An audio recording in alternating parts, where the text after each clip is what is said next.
여기 그랜드 캐년에 결국 왔습니다. 라스베가스에서 차를 운전해서 4시간 동안 살면서 한 번은 와야 하는 곳, 미국의 그랜드 캐니언 국립공원입니다.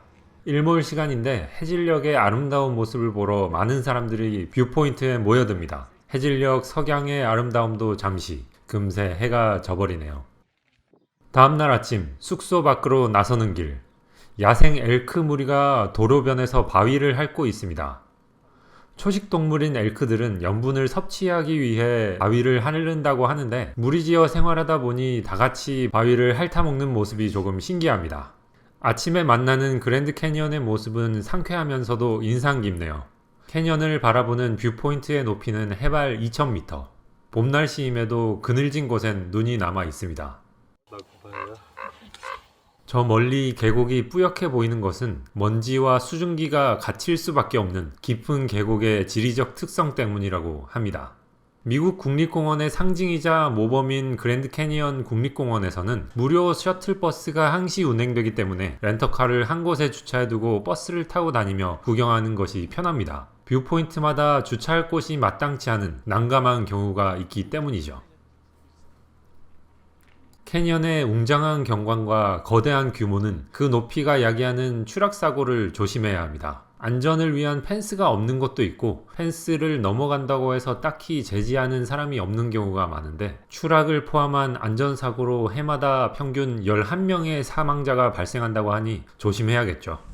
제가 앉은 바로 밑에 낭떠러지가 있죠. 사람이 살면서 한 번은 와봐야 한다는 이곳. 사람마다 다르게 느낄 테고 한번 와보는 것만으로 충분하다는 사람들도 있겠지만 저는 여기 또 오고 싶어요. 저 멀리 반대편에서 바라볼 수 있는 뷰포인트도 있고 아예 다른 방향 다른 각도에서 볼 수 있는 입구도 있다고 하거든요. 아마 내년쯤에는 헬기를 타고 헬기 관광을 해보는 게 제 목표입니다.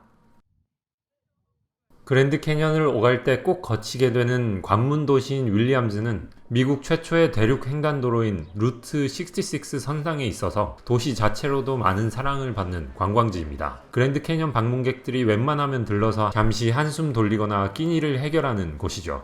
첫날 라스베가스에서 그랜드 캐니언으로 올 때 네바다주에서 아리조나주로 넘어왔는데 오늘은 그 반대로 네바다주로 넘어가고 있습니다. 그 길목엔 미국에서 유명한 후버댐이 자리 잡고 있죠. 후버댐은 미국 내에서 손꼽히는 현대 건축물로서 1935년에 완공될 당시 세계 최대 규모의 콘크리트 건축물이었습니다. 당시 최신의 건설 기술이 적용되었고 주변 도시들의 안정적인 물 공급과 수력 발전으로 전기를 제공하는 중요한 시설로 아직까지 가동되고 있죠. 개인적으로는 생각했던 것만큼 크진 않은데 그래도 20세기 초반 건축 기술의 상징이고 라스베가스에서 1시간 거리로 가까워서인지 방문객 수도 많네요. 라스베가스에 도착해서 숙소에 짐을 풀고 휘황찬란한 밤거리를 구경하러 나왔습니다. 서울의 밤거리가 익숙한 한국인의 입장에서 보기에 라스베가스는 가까이서 보면 뭔가 억지스럽고 짝퉁 같은 느낌이 있지만 이게 바로 라스베가스의 특성이자 묘미인 것 같기도 합니다. 화려한 건축물과 장식으로 사람들을 끌어모으는 미국식 자본주의의 상징이 되는 도시죠. 고든 램지의 이름도 여러 곳에서 보이네요.